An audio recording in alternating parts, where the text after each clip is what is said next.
pleasurable about hearing your name spoken correctly in these halls. So thank you.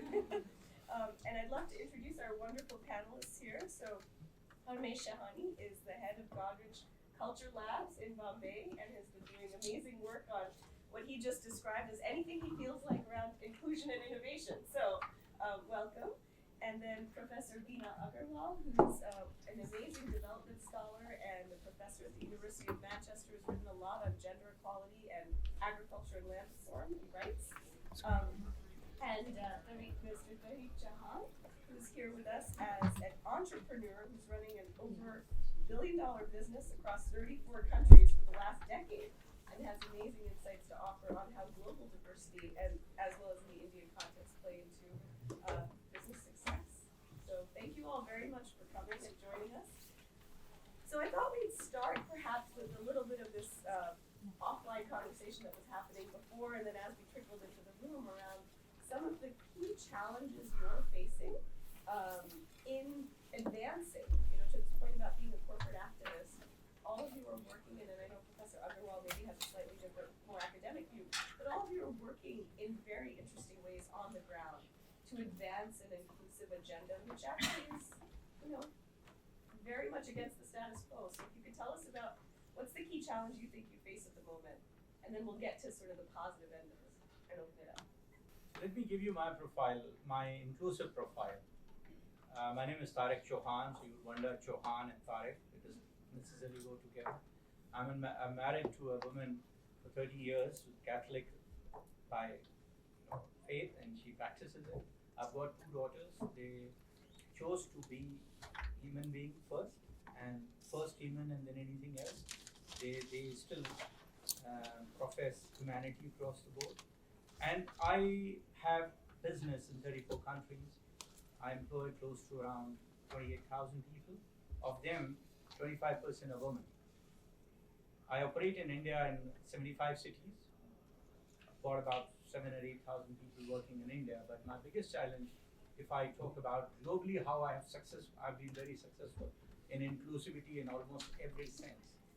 Having 35% in the C-suite, women in the C-suite in my organization, having 25% across the board, and a business that I'm in, I can confirm to you that globally, not more than 10 or 12% women would be there in facility management business.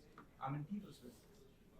How I have succeeded with that globally and why I'm troubled in India, I must say. The first is nobody believes I'm a Muslim. They say your name sounds different, you're married to a woman. Onto that, I said I'm a proud Indian, I'm a proud Muslim. I do have my faith and I do things differently, but the bias that we go through, even my own teams in India where I am the co-founder and the group CEO of the company, I could do what I want, but I'm not able to do things in India, primarily because there is a definitive, there's a general bias, and both in context to not only, I would say about, in context to Muslims or minorities. But you are aware of that. The government itself has recently said that out of the total workforce, only 8% of them are minorities, and out of them only 2 or 3% are Muslims. The rest are between the Christians and the Sikhs and the others. At the same time, we also have a challenge in context to women. Recently, I was talking to Parmesh. We had one of the senior persons employed in our Bangalore operation was found with some element of misconduct with a woman, and when we took an action on it, the 3rd day I got a penalty and a punitive action by the Department of Labor for taking action, because none of the Vishaka committee, none of the other things were there in it. So today in India, there's a lot of tokenism about things, but things are not happening. In terms of, if I look at my workforce, both in the north and south, when I try to engage with people and say that diversity is critical. Globally, when we work with organizations like Apple, we work with so many other organizations, they put so many conditions for us in context to diversity. But when it comes to India, even the global multinationals, there's hardly any discussion on the subject of diversity. there's some kind of tokenism on women, but beyond that, if you talk about the diversity, there is no discussion on that. So I'm of the opinion India needs to both, if not the government of India, of course it has its own political, and I would not like to go into the CAR and the other inclusivity issue because India definitely have a challenge on inclusivity at the moment. But at least the corporates, between the CI, between the various and the multinationals, they should rise up to stand up for this. There is a need for it. And if you don't do this, how could you talk about $1 trillion economy? How there could be an inclusivity if you have 14 to 18% of people are living under such a underprivileged situation? So that's something which I think we need to take on for.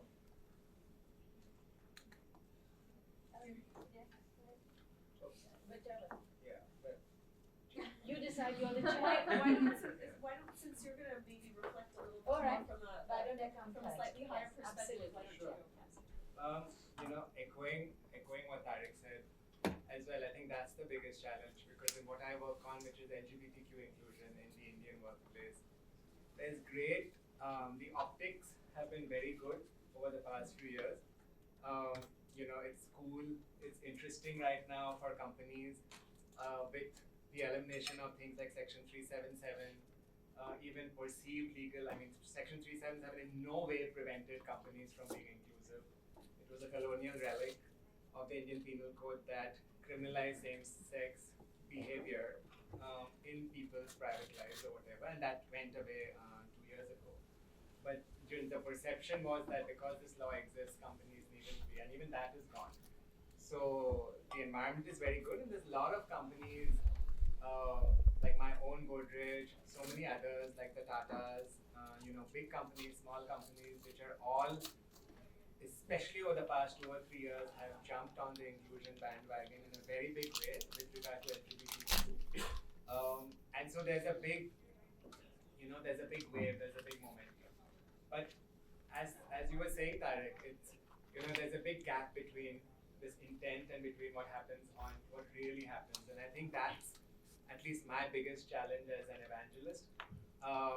In my book, Queeristan, LGBTQ Inclusion Corporate India, which is coming out in May, I actually have one of the concluding chapters is saying we want your jobs, not your Instagram filters. And I'm talking to companies directly over there saying, we don't want you every, once a year when Pride comes about to like change your logo into a rainbow color and then think that you're cool. Whereas you continue to discriminate, don't give people jobs, don't have the policies in place for LGBTQ people to be treated on par, and don't have benefits and so on. So I think the challenges of taking that intention and making it into action, certainly there is commitment from senior leaders, and that I've seen across the board in India with regard to LGBTQ, but senior leaders aren't the ones making the hiring decisions. And between the senior leaders who believe the business case for inclusion, right? Whether it's inclusion makes you more money, it makes you more innovative, it attracts millennials and things like that. And even I often use numbers like the Indian LGBTQ economy is worth $200 billion, for example, and the World Bank in 2016 did a report saying the cost of exclusion is $32 billion. But none of that, convinces people, say in the middle, who will reject LGBTQ candidates. Using this weird idea of merit, saying maybe they didn't do it on merit. So the big challenge is, I think, unconscious bias. The challenge is in taking this good intent into action, whereas people who enter the workforce, which is millennials and younger than millennials, and all for them, it's very clear, young people all over the world, these things don't matter, but they don't have the power and authority to make these decisions. So my challenge that I'm seeing is how do we take good intention and this big suite of arguments we've developed, for inclusion and make it practice. That's the challenge. I just wanted to add on here, very recently I started working on it, and very shortly I'll in fact be publishing this particular data. The inclusivity, the cost of inclusivity, and the cost of exclusivity, as you just rightly said. A lot of people don't understand the economic narrative of the inclusivity. We've seen it in project management, we've seen in usual workforce deployments, especially in India, where there are so many different communities, and when we have done this experiment of inclusivity, it has really failed definitive dividend for the business. Not only in context to the overall well-being of the society, we talk about values and all that, but the economic narrative is something that we need to talk about it. We need to talk to people and say that how this, for example, the recent discussions has been happening about the CAR and others. The impact of it is about 2.8% of your GDP. You're already on a 3.8 sitting on your deficit. You add on this, who's going to pay for this cost? Ultimately, this cost has to be paid by the people, whether in form of inflation or whatever it is. So I think it is important from a positive perspective, how do we build a business case of the business case for the inclusivity? So I wanted to make sure we got it up. Yeah, thank you. First, I'll just add a little bit to the introduction. Not just an academic, I've been involved for a very long period in the women's movement and in the environment movement and human rights, and especially since the early 80s. I also led a campaign for the amendment of the Hindu Succession Act, which gave equal rights in property to 80% of India's women in 2005. So I strongly believe in evidence-based advocacy. So the numbers that you cite are important because those are the numbers that speak to policymakers rather than simply the equity argument. I thought it might be useful also just to, I'll put on this other hat, in framing this issue. So I find, for instance, feminist philosopher Nancy Fraser's framing, the distinction she makes between three aspects of social justice and inclusion. One is redistribution, recognition, and representation, the 3 Rs. So the first one is really much more about economic exclusions and inequalities. For instance, the question of inequality in income, in wealth, in assets. We can add education, health, the social division of labor. The second would be social exclusions on the basis of, say, caste, gender, sexuality, race, religion, ethnicity. And the third would be political exclusions in governance institutions, whether you take the panchayats or you take parliament or you take bureaucracies.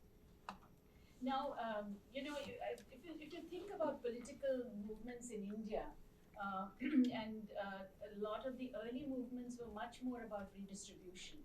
So in the women's movement, in fact, if you go to the 1930s, it was really about 3 issues. One was the right to vote and political representation, but also about the right to property. And the link between the two, if you didn't have property, you didn't have the right to vote. The first idea included women to vote was if they had property. And of course the issue of education. But now I think what has tended to happen is that we seem to have, and you guys can tell me how you view it, is we've been moved increasingly to identity politics, which is much more about recognition, about caste, sexuality, recognition and representation. So if we say we should have uncut women in parliament, it's about recognition and representation on the basis of recognition. So clearly the question is, without economic inclusion and inequality reduction, will there be really substantive changes? So for instance, when Tariq talked about we have X% of women, I had a question, okay, who are these women, where do they come from, how egalitarian are, is there a gender wage gap in your organization? Those issues come in, and then when you talk, Parmesh, about LGBTQ rights, we know that there is an economic issue there because you're discriminated against simply because of your sexuality. But on the other hand, maybe if you're really poor and marginalized, you won't be able to even come out and have a sense of freedom as a result of the decriminalization in Section 377.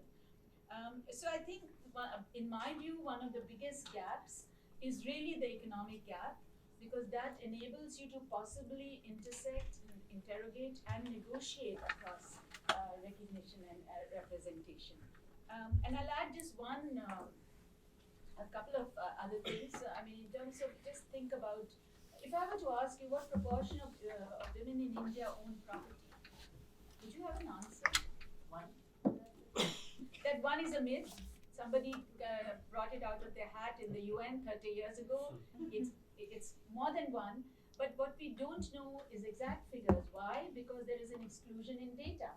You don't have gender disaggregated data. You have the agricultural census every year, every 10 years that comes out. You have the NSSO. But if I've been talking about this for 30 years, if you can imagine, and saying we should have gender disaggregated data. So how do you begin to even measure it? I wrote to Piketty saying, well, where is your gender analysis in capital in the 21st century? He wrote back, was saying that it's quite difficult because you don't have that disaggregated data. But he could have mentioned it. I mean, he could have mentioned that there is a gap. So I think there is a big gap there. And one other thing, just connecting what you both of you had said, which is that you can have a law, so you can decriminalize on the basis of removing Section 377. But and similarly, you have the property laws. The Hindu Succession Act gives you gender equality in terms of property, all forms of property, land and joint family property. But there is a gap between law and practice, and that gap has to do with attitudes and social norms, which most economists, of course, tended to ignore until now it's become really sexy to say, okay, well, let's theorize about social norms. But it wasn't the case. I mean, that's quite recent.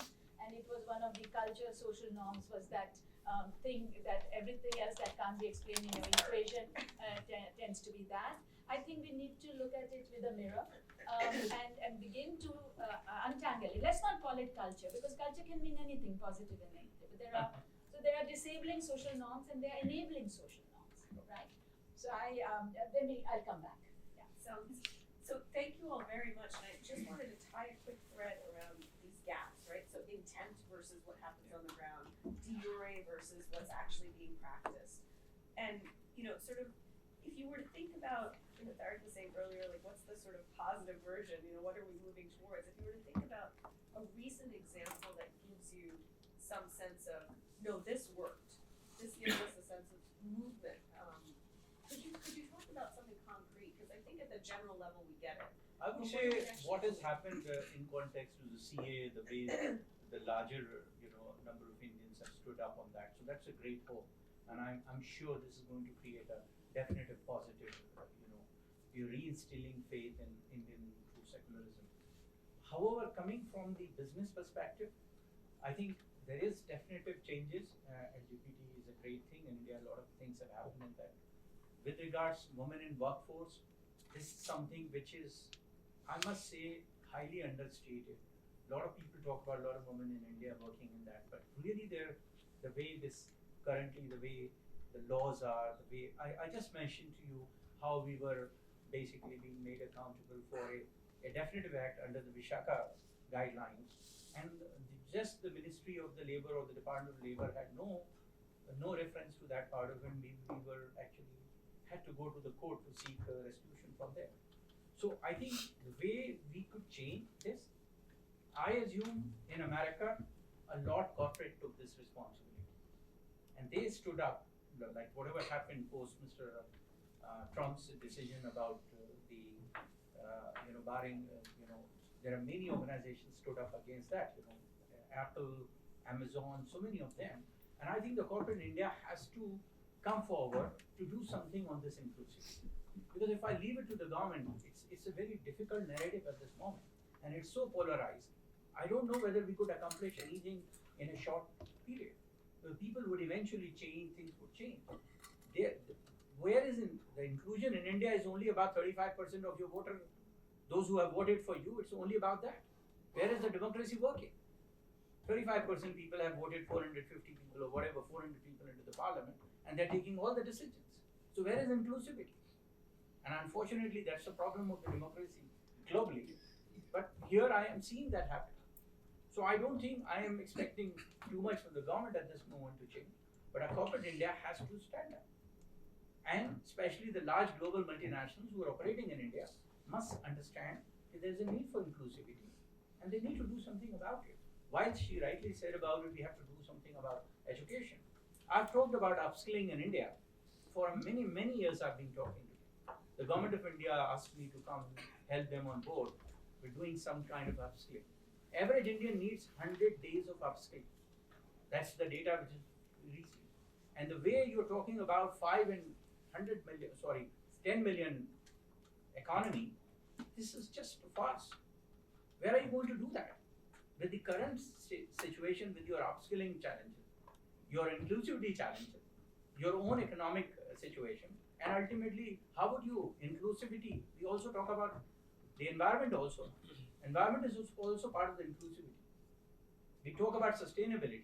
How would you accomplish that kind of numbers with the current, your air quality in your half of your gas chambered cities? How would you maintain it? Seriously, with the government of India and people just talk sense. I don't know what kind of sense it is.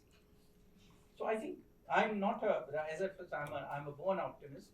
I told you about it. But the way things are, we got to address it. Well, I'm just so glad that we're having this conversation on this side of the river about change, and who knows that in an age of neoliberal capitalism, companies and business schools are going to be the places where change occurs. Because governments follow corporations these days. So very glad how intellectually stimulating it is to be talking about societal change and things that matter. What gives me hope are both within the activist space and within the corporate space is an increasing awareness about saying that solutions or at least ways ahead will come through intersectionality. So within the queer activist space as well, what I'm most excited about are organizations like the Queer Muslim Project, like the Dalit Queer Project, the Chinky Homo Project. These are all incredible collectives and groups that have formed over the past few years across the country. The smart young people are all finding them on Instagram right away.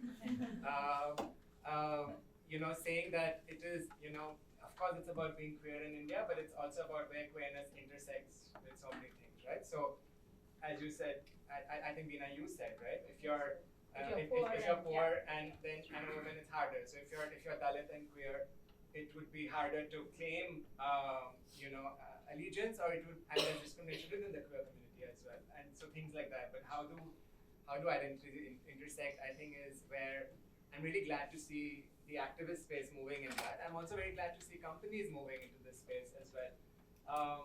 And actually, I think it's not just global multinationals operating in India, but what's interesting is to see the Indian companies that are kind of leading the way in that sense of saying that, because a lot of the multinationals who operate in India might, tend to do it because they get a mandate from Palo Alto or from, wherever, saying, okay, now diversity is in, let's just be diverse here also.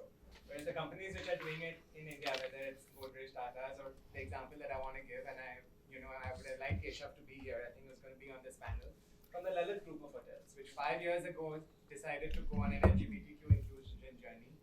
5 years later, Lalit today has 100 LGBTQ employees, of which 40 are trans, and so many of these are intersectional hires. So they have, I think, a lesbian DJ who also happens to be disabled. They have a trans acid attack survivor and things like that, right? So it's very interesting that the hires are also at the intersection of various spaces.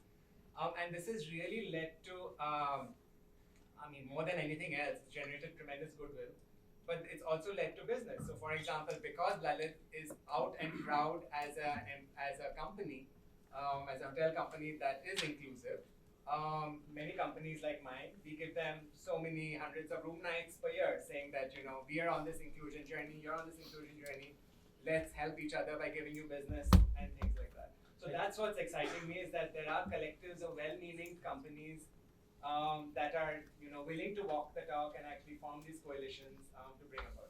I think somebody asked about the activists, and I said the corporates, especially the CEOs, have to be activists, and I'm an activist basically. Yeah. I took on this inclusion not necessarily only in context of India, globally wherever I operate in the 5 different subcontinents where I operate, and I think it's been a very successful experience. So when I look at people like Satya Nadella and others who are talking about inclusion, who are talking about things beyond the usual business talks, that's the hope that we would have, and I hope in India more activists like Parmesh. I want people like Parmesh to take on a little bit more bigger responsibilities to make a difference to a much larger section of people, and that's what we require. So just to Let me, make sure yeah, so right. let me talk not just with this corporates, but let me talk about three institutions: family, community, and the government, and give examples. And it's also about bridging the gap between law, because governments pass laws. You pressurize them, and it's the interactive effect that you have civil society action, and then governments pass laws, and then they remain on paper, and who therefore helps to bridge the gap.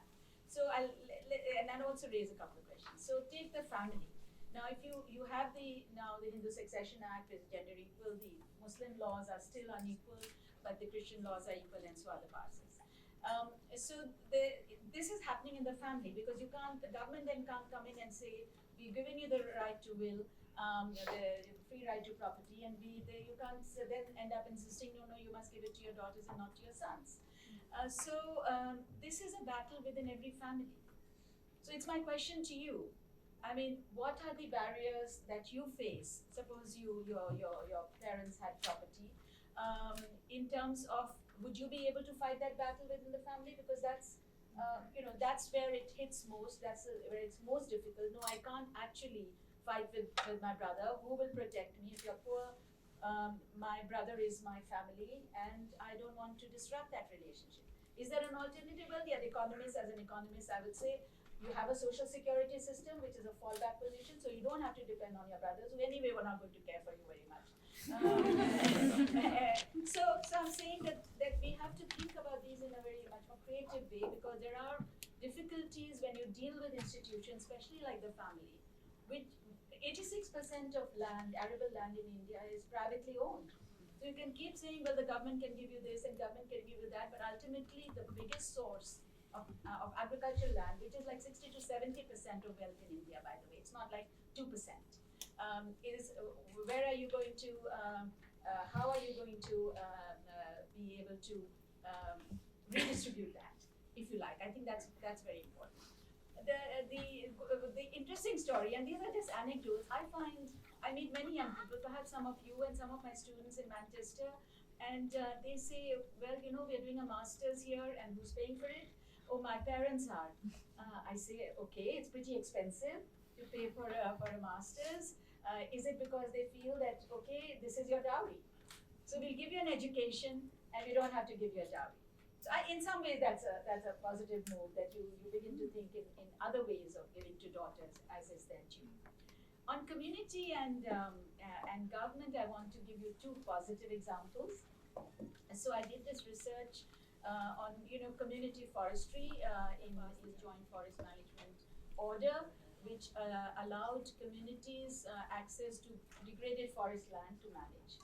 And in 1997-8, I traveled across India and Nepal to see what was happening.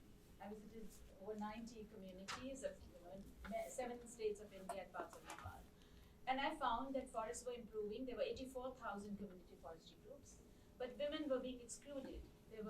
Mostly women were not part of the management committees, which made the rules for forest use. If you blocked off a forest, where are you going to get your firewood for it?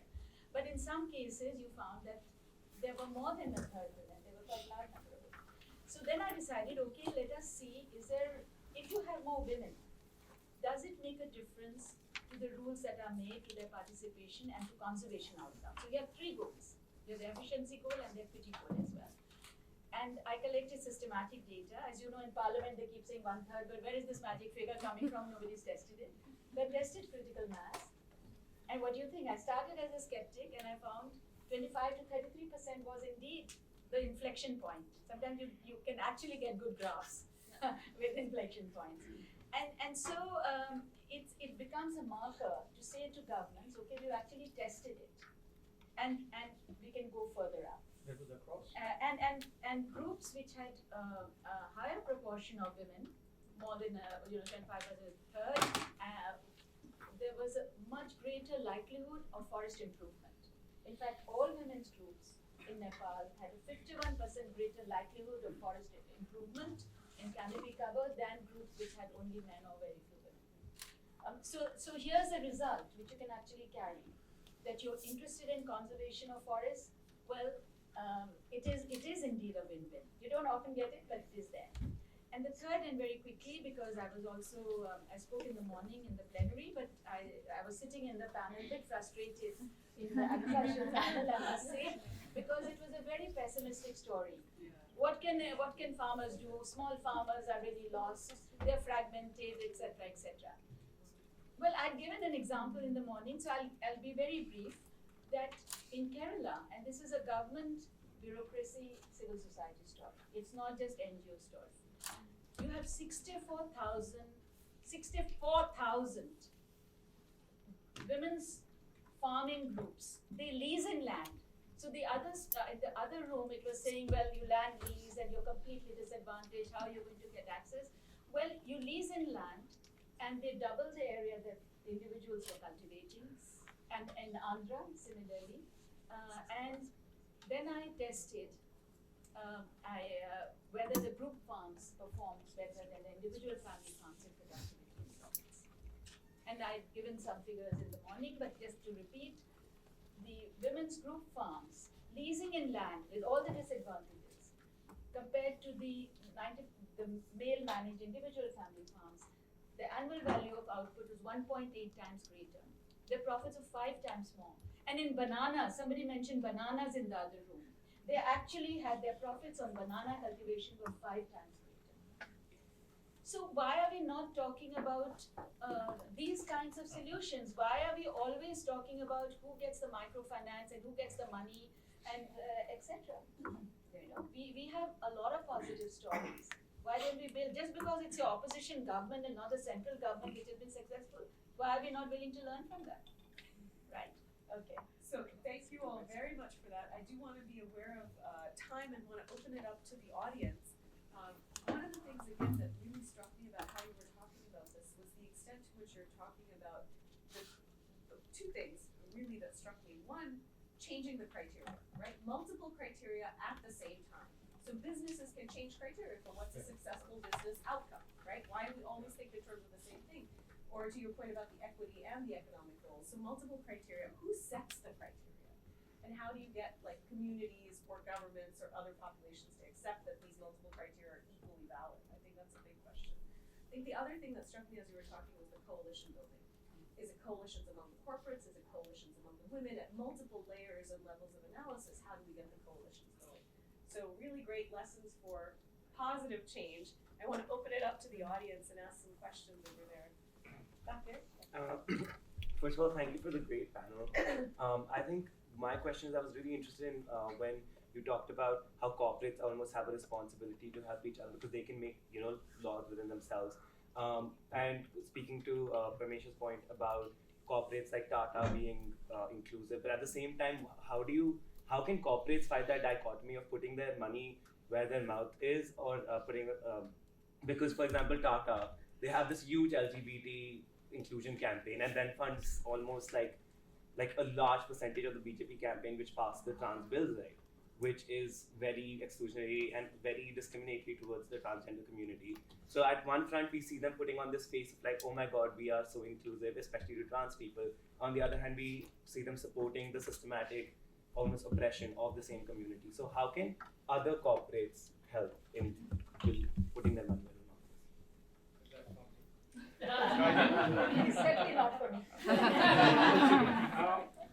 I don't know. From what, again, I work for Godrej, which is much smaller. But I think at Tata, I think the parts of the company that work on inclusion are very different from the other parts of the company. So I don't think they see the link between the two. I think one is political funding, which is very different from, inclusion in most companies is something that HR does through diversity, which is a separate function within HR in most cases. So how can we help companies see the bigger picture? I don't know. I mean, maybe because I'm becoming older now, what I want to work on and what I want to work on is like, I use this term, and this links to what you were saying, Lakshmi, about, where do you, how can you influence decision makers? And I use a term in my book called cultural acupuncture, saying that there are points. Of course, you don't want to change the whole company because it's too. And then you start saying top down versus bottoms up, and while you're waiting for this bottoms up to come up and top down to come down, years have gone and things are still. So I think you have to find the right points at which to press. So at Godrej, I found the right points at which to press, and like other legacy companies which are family owned and family run, it's family members. So I think it's really vital when you're bringing about change, whether it is reimagining the role of a company. I think which is why I said earlier, it's easier for like legacy companies which are multi-generational, which have a legacy of operating in India, etc. to do this, because when family members are operating, it's deeply linked to the sense of pride, heritage, etc. And I found that one point of inflection is working with family members that care, and then using the fact that in India and in South Asia, etc., hierarchy is very settled. So if the family member or your CEO or someone says, this is how we are going to be, these are our values, this is where we're going to go, hoping that kind of trickles down along with so many other inflection points. But I think, so I don't know how you get other parts of the companies to see what they're doing, but I do know that a tool that I use is finding out where can I put the limited amount of pressure I have to bring about maximum change. And then the coalition building is important. I'd like to comment on this. We got to clearly differentiate between the social enterprise and the social impact. All organizations and all corporates, retaining the profits can still create a social impact. And I think that's where we need to work on it. Now, if I take about my own experience, having 35% of women from different, actually they don't come from one nationality. I have about, as I said to you, 34 different nationalities, so I do have people from different nationalities and others. But what we have done is that we have brought agents of change across the entire leadership quadrant of the organization. And they have got a certain responsibility of a progression, inclusivity, and all that is part of that. It is inbuilt in the performance management system of the organization that people are basically monitored on a quarterly basis on these things. So this is where you have to be inbuilt in your organization core values, and you have to work around it. And I can assure you it works, and it is working in many organizations. Can I? No, I don't want to, I don't need to address this question, it's fine. The question. But I want to answer your thing about, I think it's also naive to believe in today's India that governments and political parties all coalesce around certain things. So for example, there's something called Pink List India, which was formed in the, after the last elections, and which monitored, politicians from different parties, all of who supported LGBTQ inclusion. And there's a range. So if you look, there are BJP ministers who have been very supportive. The late Arun Jaitley was very supportive. Gautam Gambhir is very supportive. Poonam Mahajan, these are all BJP ministers. We are happy to work with them. Likewise, Supriya Sule is very supportive. Likewise, Chief Minister Baghel is very supportive. What they've done in Chhattisgarh has been amazing. Chief Minister of Kerala. So for us, I'm saying for me as a queer person trying to create within the world I operate in a more equitable world for other queer people, I will work with whoever and do whatever it takes to widen the horizon. Why should I link?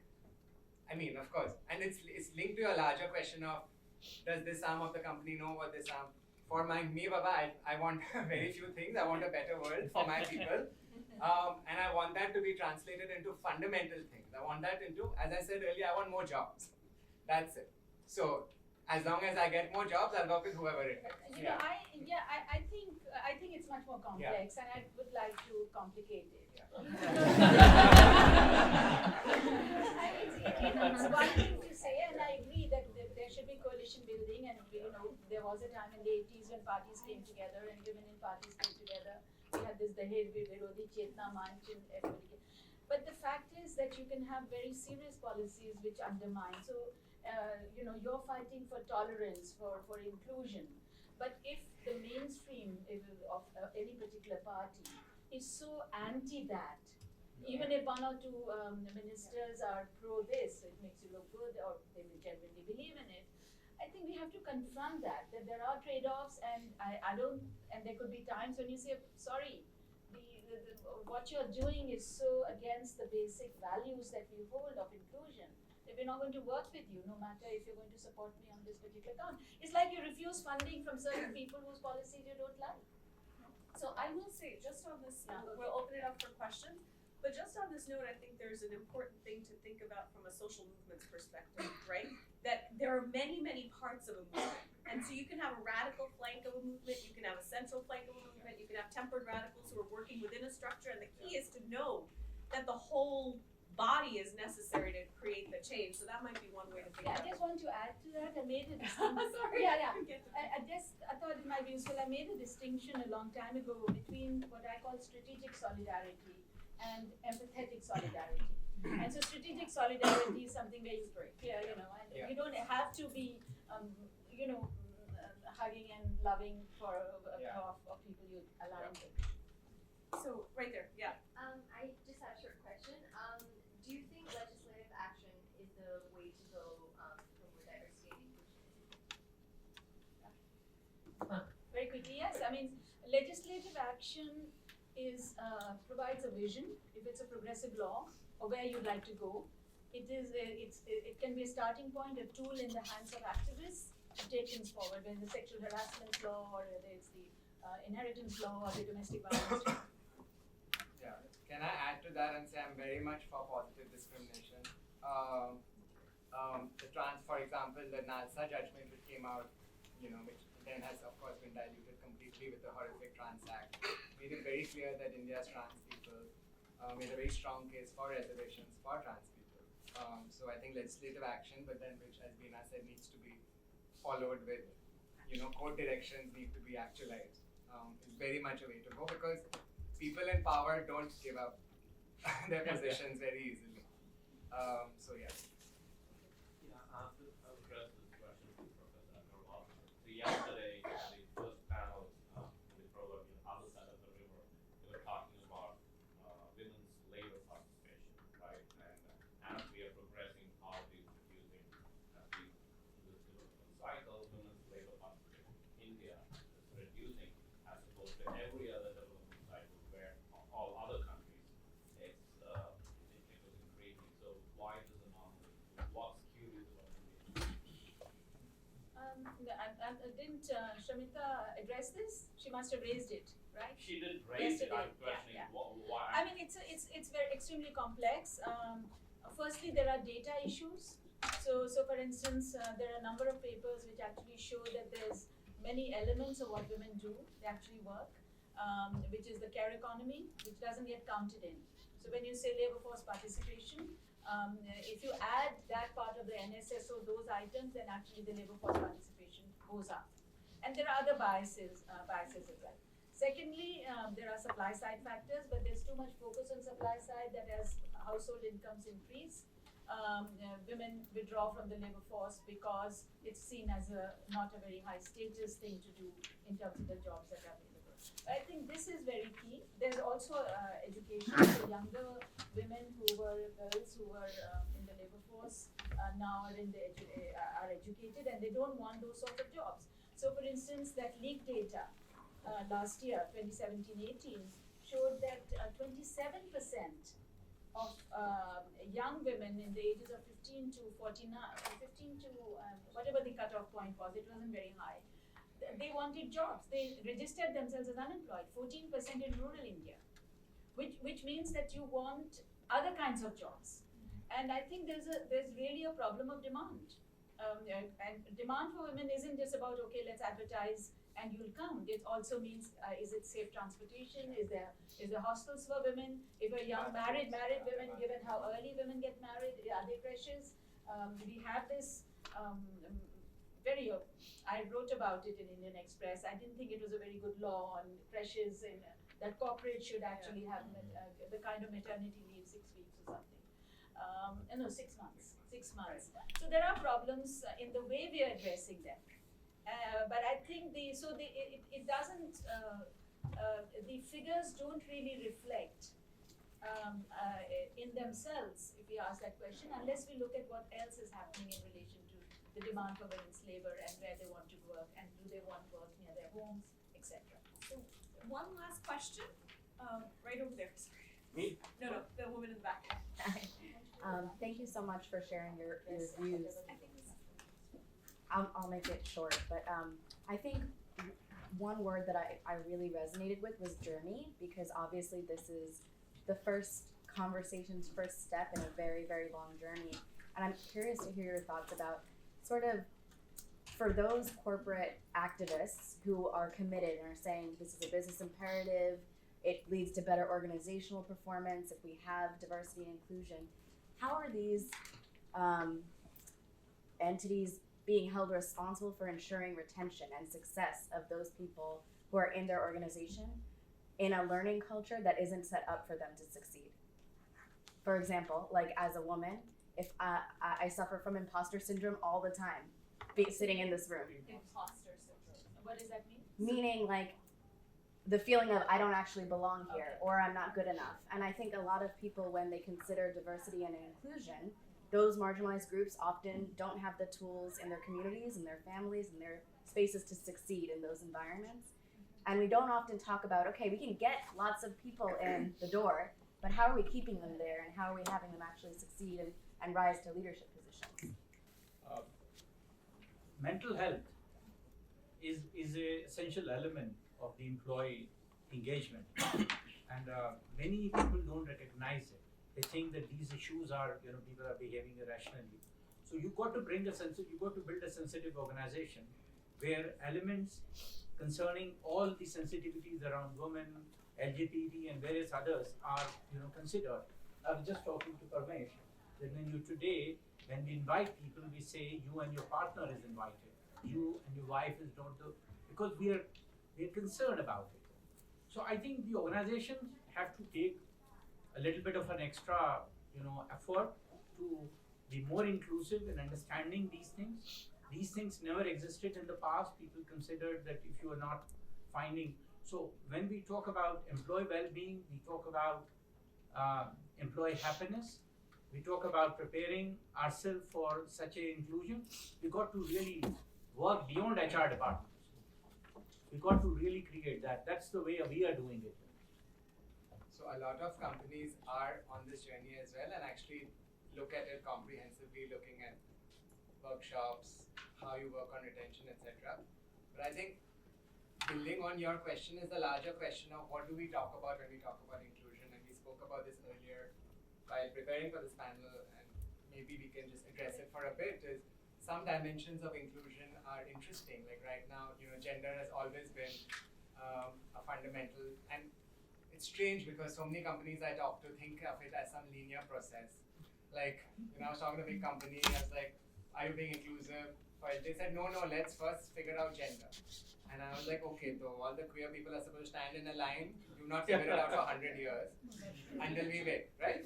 But some of this, right? And people think first we'll do this gender stuff, then maybe do disability, then we'll do queer. But even within that, in India, people are not talking about caste.